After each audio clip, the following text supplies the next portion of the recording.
अस्सलाम वालेकुम dear students. उम्मीद करता हूँ कि आप खैरियत से होंगे। हमने लास्ट लेक्चर में चैप्टर नंबर 9 सॉल्यूशन स्टार्ट किया था और उसमें हमने solution, ideal, non ideal solution और रोल्स लॉ पढ़ा था।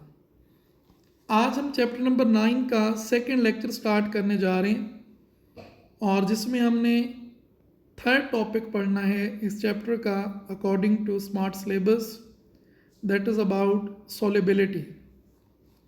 तो आज जो हमारा टॉपिक है वो है सॉल्युबिलिटी। शॉर्ट क्वेश्चन के लिहाज से हम इसको पढ़ेंगे। सबसे पहला short question, what is solubility, give example. तो सॉल्युबिलिटी की मैंने यहाँ पर दो डेफिनेशंस लिखी हैं। Number 1, the concentration of solute in the solution when it is in equilibrium with the solid substance at a particular temperature। आम जुबान में हम सॉल्युबिलिटी कंसंट्रेशन ऑफ सोल्यूट को कहते हैं। किसी भी सोल्यूशन में सोल्यूट की कितनी कंसंट्रेशन है उसको हम सॉल्युबिलिटी कहते हैं। ये कंसंट्रेशन मेजर कब करते हैं उसके लिए आगे लिखा हुआ है when it is in equilibrium with the solid substance. It means solute when solute is in equilibrium with the solid substance, यानी जब सोल्यूट क्रिस्टलाइज होना शुरू हो जाए। इससे आप यूँ मुराद लें कि हमने सोल्यूट डिज़ोल्व किया, सोल्यूशन में डिज़ोल्व करते गए, जब वो फर्दर डिज़ोल्व होना बंद हो जाए और दोबारा सॉलिड स्टेट में क्रिस्टल की सूरत में बाहर आना शुरू हो जाए, उस स्टेज पर जाकर हम कंसंट्रेशन ऑफ सोल्यूट मेजर कर लेते हैं कि किसी सोल्यूशन के अंदर कितनी सोल्यूट की कंसंट्रेशन डिसॉल्व हो गई है, उसको हम सॉल्युबिलिटी कहते हैं। दूसरी डेफिनेशन है amount of solute dissolve in a solvent to give a saturated solution at a particular temperature.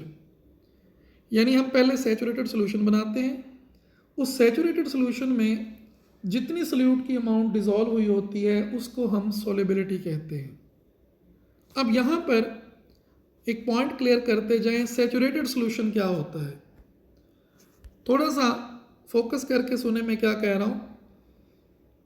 मैं ये समझाने लगा हूँ आपको कि हम सॉल्युबिलिटी कहते हैं amount of solute dissolve in the solvent in saturated solution.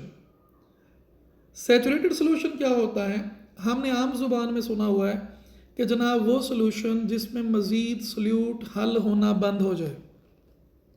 तो ज़रा करेक्शन कर लें, ऐसा कोई भी सोल्यूशन नहीं होता या ऐसी कोई भी स्टेट नहीं होती जिसमें मज़ीद सोल्यूट डिज़ोल्व होना बंद हो जाए। होता ये है कि जब हम सोल्यूट को सॉल्वेंट के अंदर डिज़ोल्व करते हैं तो दो प्रोसेस होते हैं। एक होता है प्रोसेस ऑफ डिसोल्यूशन और एक होता है प्रोसेस ऑफ रिक्रिस्टलाइजेशन। यानी सोल्यूट डिज़ोल्व होता है और कुछ सोल्यूट दोबारा क्रिस्टल बनाता है। अब जब हम सोल्यूट की अमाउंट बढ़ाते चले जाते हैं तो सोल्यूट के डिसॉल्व होने का प्रोसेस स्लो होता चला जाता है और दोबारा क्रिस्टल बनने का प्रोसेस फास्ट होता चला जाता है। एक स्टेज आती है जहाँ पर हम जितना सोल्यूट डिसॉल्व करते हैं उतना ही सोल्यूट रिक्रिस्टलाइज हो जाता है, दोबारा क्रिस्टल बन जाता है। उस स्टेज को हम डायनामिक इक्विलिब्रियम कहते हैं, जिसकी ऊपर बात की है।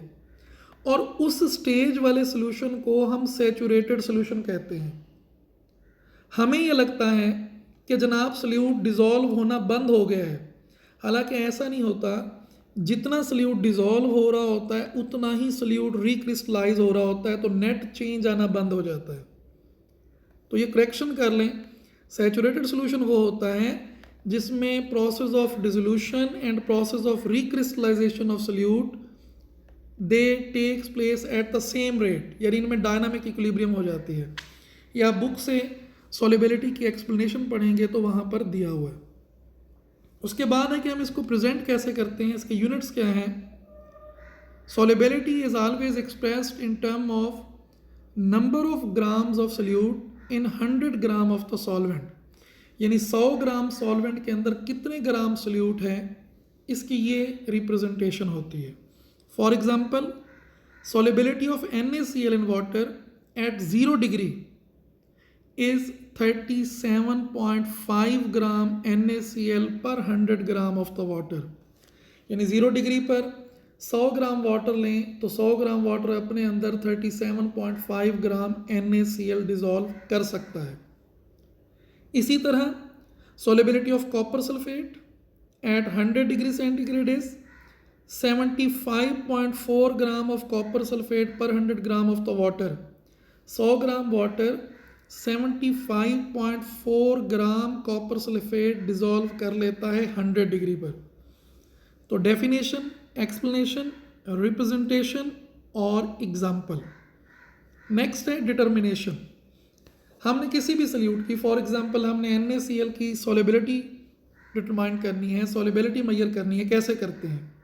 तो उसका प्रोसीजर मैंने लिखा है नीचे। A saturated solution of the solid is prepared at a constant temperature। जिस टेम्परेचर पर आप उसकी सॉलिबिलिटी मेजर करना चाहते हैं, जैसे आपने कहा 0 डिग्री पर NaCl की, तो उसका सैचुरेटेड सोल्यूशन बनाएंगे। सैचुरेटेड सोल्यूशन ऊपर मैं क्लियरली आपको समझा चुका हूँ क्या है। देन सोल्यूशन इज फिल्टर्ड, फिर उस सोल्यूशन को फिल्टर करेंगे। फिर क्या करना है? A non volume of this solution is evaporated in a China dish. अब उस सोल्यूशन का एक वॉल्यूम ले लेंगे, से हम 100 मिलीलीटर ले लेते हैं, उसको चाइना डिश में लिया और उसको वेपोरेट किया, उसमें से सॉल्वेंट को उड़ा दिया। जो बाकी बच जाता है उसको रेजिड्यू बोलते हैं। From the mass of the residue, उस मैस को हम कैलकुलेट कर लेंगे, वो है सल्यूट का मैस। तो 100 मिलीलीटर सोल्यूशन में आपके पास अमाउंट ऑफ सल्यूट आ गई, ये सॉलिबिलिटी है। तो ये हमारा एक शॉर्ट क्वेश्चन है। What is solubility, definition, explanation, जिसमें आप बताते हैं सैचुरेटेड सोल्यूशन और डायनामिक इक्विलिब्रियम क्या होती है, फिर इसको हम एक्सप्रेस कैसे करते हैं, एग्जाम्पल्स क्या हैं और डिटर्मिनेशन क्या है। ये हमारा एक शॉर्ट क्वेश्चन है।